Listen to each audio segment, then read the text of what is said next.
Hello दोस्तों, नमस्कार। Police वाला यूट्यूब चैनल पर आप सभी का हार्दिक स्वागत है। देखिए, आपने कल से जो एक नोटिस वायरल हुआ और बताया जा रहा है उस नोटिस में ऐसा कुछ, यानी कि एक प्रकार से हर कोई इस बात पर कयास लगाए जा रहे हैं कि जो यूपीएसआई की जो 2025 में अपकमिंग वैकेंसीज आने वाली हैं, वो वैकेंसीज बढ़ कर के 8,000 प्लस होने वाली हैं। 8,000 से 8200 प्लस हैं कुछ। ठीक है, अगर ऐसा होता है तो आप ये मान के चलिए काफ़ी कुछ आपको देखने को अच्छा चांस मिलेगा। मैं थोड़ा इस वीडियो में और आगे चर्चा करने वाला हूँ। अगर आप चैनल पर नए हैं तो चैनल को सब्सक्राइब करके जरूर रखना, सही और ऑथेंटिक जानकारी के लिए। तो यहाँ पर सबसे पहले चर्चा कर लेते हैं जो एज का क्राइटेरिया है उसके बारे में। देखिए, ट्विटर कैंपेन जो चलाया जाएगा उसमें सभी को भाग लेना है। मेरा मानना यह है, जो भी लोग चाहते हैं कि एज में छूट मिले, कम से कम 3 साल की अगर छूट दे दी जाती है किसी भी परिस्थिति को देखते हुए, तो मैं निश्चित रूप से कह सकता हूं आप सभी उसमें भागीदार होंगे और काफ़ी अच्छा स्कोर कर सकेंगे। और साथ ही साथ एग्ज़ाम डेट को भी लेकर यहाँ पर चर्चा करेंगे अपन आगे कि एग्ज़ाम है, जो एग्ज़ाम होने की संभावना कब तक हो सकती है, यानी कि एग्ज़ाम डेट है वो क्या हो सकती है। तो एक पॉसिबिलिटी है सभी के लिए। तो यहाँ पर मैं कुछ बातें आपके लिए शेयर करना जा रहा हूँ। जैसे कि आपने यूपीएसआई का अगर पिछला एग्ज़ाम दिया होगा और इस बार जो एग्ज़ाम देने जा रहे हैं जो भी लोग हैं, तो उनको एक चीज़ समझ में आ गई होगी कि इतना एग्ज़ाम है जो डिफ़िकल्ट नहीं था। इजी टू मॉडरेट कह सकते हैं, इजी टू मॉडरेट। लेकिन फ़र्क इतना था कि उसमें कुछ कमियां रहीं जिसकी वजह से आप सिलेक्ट नहीं हो पाए, और मैं भी नहीं हो पाया था उसमें सिलेक्ट। मे बी 4-5 क्वेश्चंस कम पड़ गए, जिसकी वजह से मैं भी बाहर हो गया था। और बहुत ही इजी क्वेश्चंस थे जो गलत हुए थे। अफसोस सभी को होता है उन इजी क्वेश्चंस का, अगर इजी क्वेश्चंस गलत होते हैं।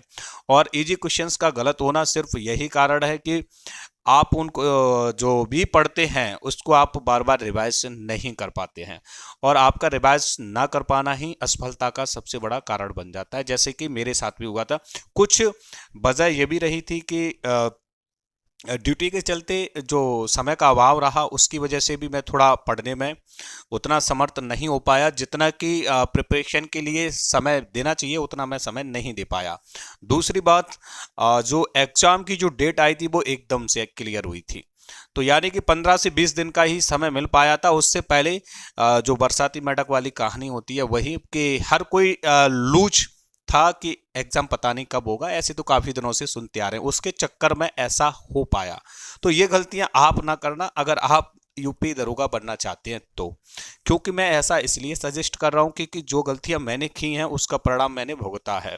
अफसोस सभी को होता है, समय निकल जाता है। क्योंकि मैं ये बात इसलिए और कह रहा हूं क्योंकि जो एज का क्राइटेरिया है ना वो थोड़ा कहीं ना कहीं दिक्कत का सामना करना पड़ता है। जैसे अदर स्टेट में जो दरोगा के लिए जो एज का क्राइटेरिया रखा गया है 30-35 तक रखा गया है।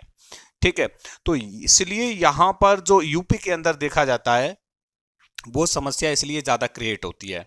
तो इन बातों पर आपको फोकस करना होगा, जो भी मैं आपको ये समझाने का प्रयास कर रहा हूँ कि आप ये ना देखें कि नोटिफिकेशन इसी महीने आएगा। ये बात सही है, फॉर्म जो ऑनलाइन की जो डेट बताई गई है वो आपके लिए बताई गई है 30 अप्रैल से या 28 अप्रैल से, जब भी है 27 मई तक ये बताई जा रही है, 28 अप्रैल से 27 मई।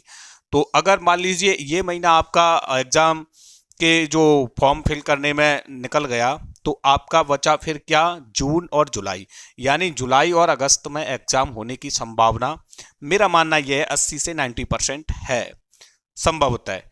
अब बाकी नोटिफिकेशन जैसे ही ओपन होगा तो आप सभी के सामने क्लियर हो जाएगा कि जो एग्जाम की डेट है वो एक्चुअली क्या रहने वाली है। ठीक है, तो नोटिफिकेशन का आप इंतजार कर रहे हैं तो करते रहिए, उससे खैर कोई दिक्कत नहीं है। लेकिन जो स्टडी है उसको कंटिन्यू रखना पड़ेगा कहीं ना कहीं। नहीं हो सकता है आपके साथ भी मेरी तरह दुर्व्यवहार हो जाए, यानी कि आप भी क्वालिफाई होने से चूक जाएं। तो ये गलती बार बार नहीं करना है। कोई भी डेडिकेट बेस्ट बुक लिस्ट का जो वीडियो पड़ा हुआ है उसे आप देख सकते हैं, उसके अकॉर्डिंग आप अपनी तैयारी को और मजबूत कर सकते हैं। बस फर्क यही है कि आपको उसी बुक को बार बार रिपीट करना है। पीबीआई क्यू की जो सबसे बेस्ट बुक मैं मानता हूं, मुझे लगता है वो सिर्फ और सिर्फ यूथ कंपटीशन है। सब्जेक्ट वाइज सबकी अलग अलग बुक उसने निकाली हुई है, 4 से 5 बुक्स हैं। अगर ये 4 से 5 बुक्स आपने सब्जेक्ट वाइज सभी का एनालिसिस करके कंप्लीट कर लिया, PYQ का, तो गारंटी से डेफिनेटली ये मान के चलिए हिंदी में आपके अगर 40 में से 35 क्वेश्चंस आ रहे तो 37-38 तक भी आप जा सकते हैं। लेकिन उसके लिए मेहनत आपको ही करनी पड़ेगी और ये तब हो पाएगा जब आप अपने आप पर डेडिकेट होकर के आज से, अभी से या कल से नोटिफिकेशन का इंतजार तो किसी भी हाल में नहीं करना है। मैं ये बात बार बार इसलिए दोहराता हूं कि नोटिफिकेशन आने से कोई मतलब नहीं है आपको, वो तो आ ही जाएगा, ठीक है, क्योंकि यही एग्जाम हो सकता है आपका लास्ट एग्जाम हो। काफी दोस्त इस वीडियो को देख रहे होंगे, उनका सिर्फ यही एग्जाम लास्ट एग्जाम हो, वो ऐसा क्योंकि एज का क्राइटेरिया वहां दिक्कत करता है। यूपी दरोगा का जो एग्जाम देने का मौका मिलता है एक से 2 बार मुश्किल से, वैसे ज्यादातर एक बार ही सभी को मौका मिल पाता है। इसी प्रकार से कांस्टेबल में भी यही हाल रहता है। ठीक है दोस्तों, तो मेरी जानकारी को अच्छे से समझ लेना और नोटिस करना और पढ़ाई स्टार्ट कर देना। सही और ऑथेंटिक जानकारी के लिए आप हमारे साथ जुड़ें, मोटिवेशन प्राप्त होगा, साथ ही साथ आप अपनी तैयारी को और बेहतर भी कर सकते हैं। ठीक है दोस्तों, चैनल को सब्सक्राइब करके रखना, बेल आइकन को ऑन करके रखना, जिससे जब भी कोई मैं अपडेट दूं आपके पास नोटिफिकेशन के माध्यम से जानकारी प्राप्त हो जाए।